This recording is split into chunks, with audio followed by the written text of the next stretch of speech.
Hey, Jay Malinowski's here. How are you, brother? Hey, good, man. How are you doing? I'm very, very well. So this is exciting because you're here with something completely new. Yes. Like, obviously, we know you from your time with Bedouin Soundclash and Jay Malinowski solo stuff and the Dead Coast and things. But this is just Malinowski. That's it. That's just it. Yeah. So what's the change? Why is this different than the solo Jay Malinowski? Like, what is Malinowski? Okay, so the idea was like, the music I was making, I'm like, I just didn't want it to be considered singer-songwriter. And I was talking to a guy, I'm a friend of mine, Faisal, who does brands and stuff, and he's very creative. And I was like, man, I'm going to come up with like a band name for this, and probably ingest all of the old stuff into that, so it becomes just sort of separate from me. And he was like, no one else has Jay Malinowski though. That's like the name, and I'm like, the hardest part of this is like the Malinowski thing. And he was like, then that's what you should do. Just lean into it. Yeah. I mean, it is a great band name, really. Yeah. And then, so that was it. So I was like, instead of, because the one thing is when you do, for me at least, when I saw like Jay in front of it or something like that, it became more of like, oh, this might be a singer-songwriter thing. And especially with this new album, which, has like 150 person choir on it. It's really band driven. I just wanted it to be its own thing. And not have people put it in a box before they even hear what it is. Oh, Jay Malinowski's got a new singer-songwriter thing. Yeah. But it's more than that, and it's a different creative outlet for you. Yeah, and that's sort of the way, like, as I've sort of tried to this sounds really technical, but the way I've tried to streamline is like, I know the funnel that goes to Bedouin, and then there's the funnel that goes to like what I consider my solo side. And I just wanted to stop considering it a solo thing and have it more be its own entity that was like more of a band. So. And then there's sort of a collaborative aspect too, because you work with Aimee from the Interrupters. Oh yeah. How cool is that? Amazing. Yeah. I mean, that's a crossover too, because Bedouin did a track with Aimee 2 years ago. But yeah, when I had with Shipwrecks, I played it for them like maybe 2 years ago. I was down in LA at their house in their studio, and I was like, I feel like you guys. I at the time I was just like, why don't you guys? I don't know if you guys want to like use the song or do you want to co-write something? And they're like, why don't you do it? And I'm like, okay. And given the nature of the song, I was like, Amy's like, I'll sing it with you too, though. And I'm really happy we did that, and that it was sort of the last song that we did for the album, as well. And she just, I mean, I love Amy's voice. Yeah. And I love Aimee as a person too so much. And so with the nature of the song, it was great. It sounds so great together. Like, she's such a distinct, like, rock and roll sort of voice that you don't hear that much anymore. Yeah. What is the name of the album? Under a Landslide of Stars. Okay. So interesting, because that kind of plays in this too. So you've got Deeper Than Blue and Shipwrecks out now as the songs. Is there a nautical theme here? I just want, and then Under the Stars as well. There's always going to be a nautical theme, it seems like, in my life, because I did do a whole sailor album. Yes. Like Joe helped out with that, like back in 2014. No, but it is like, I mean, it is in lineage to that album, but this it was a reference to, so.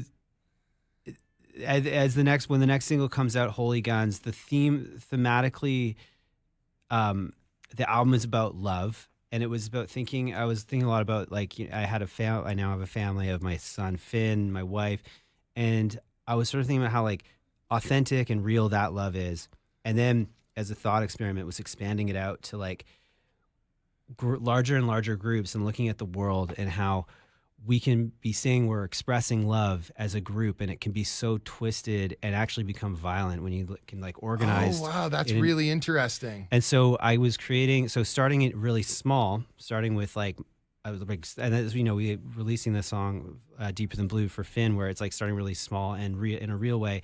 And then I've written songs with kind of these pseudo fanatical characters that I've conjured up. Like the next song is called Holy Guns.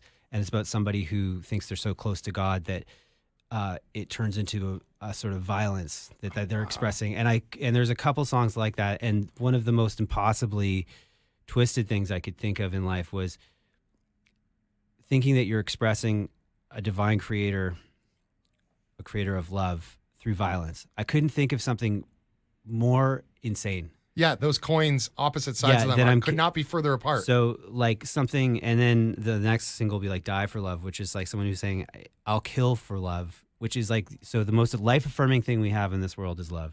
And it's like I would say the most pure emotion that we can express to other people.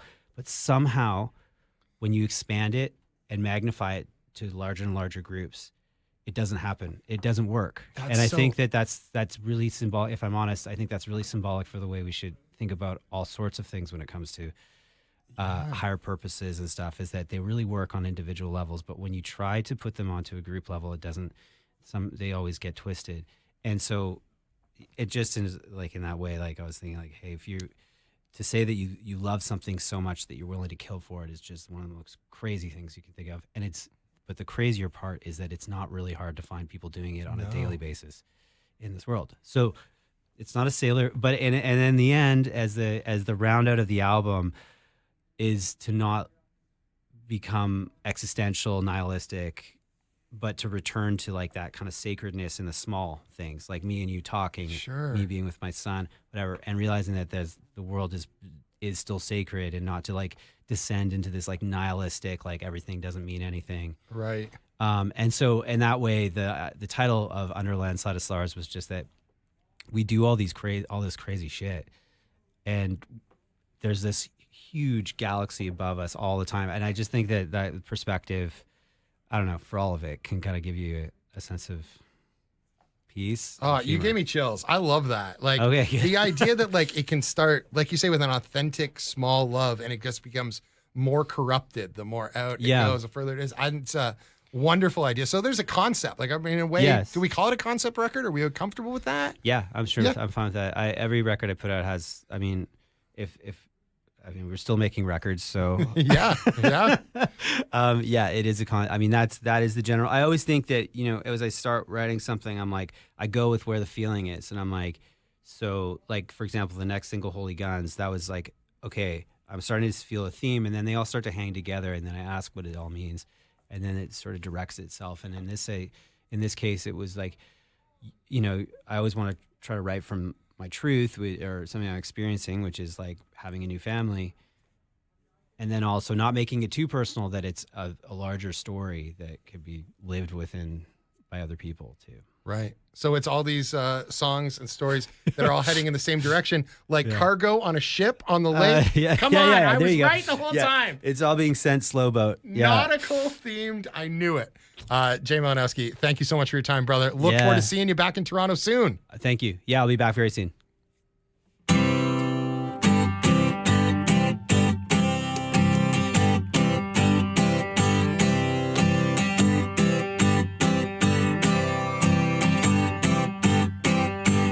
Bad bunny with a bad disease, bad worries in an angry sea.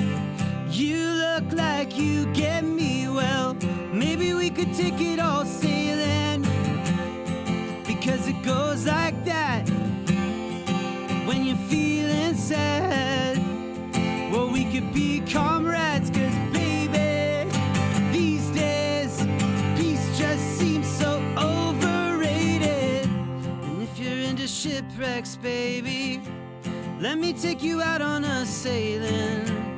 If you're into shipwrecks, baby, I've been hitting ocean floors daily. And if you're into shipwrecks, honey, they only need a bit of our money. And if a direct hit here, baby, have you seen the ocean floor lately?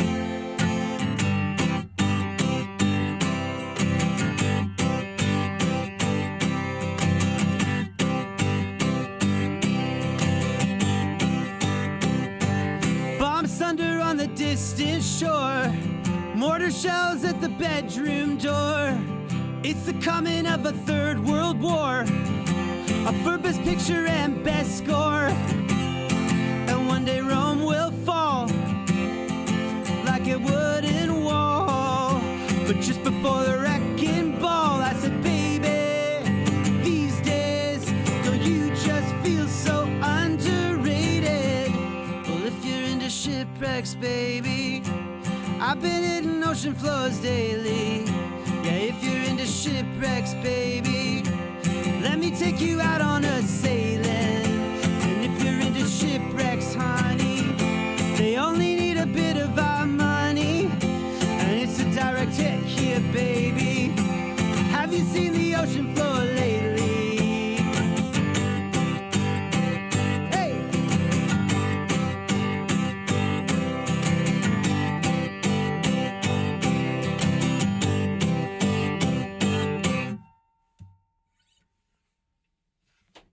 There you go. That was awesome. Thanks.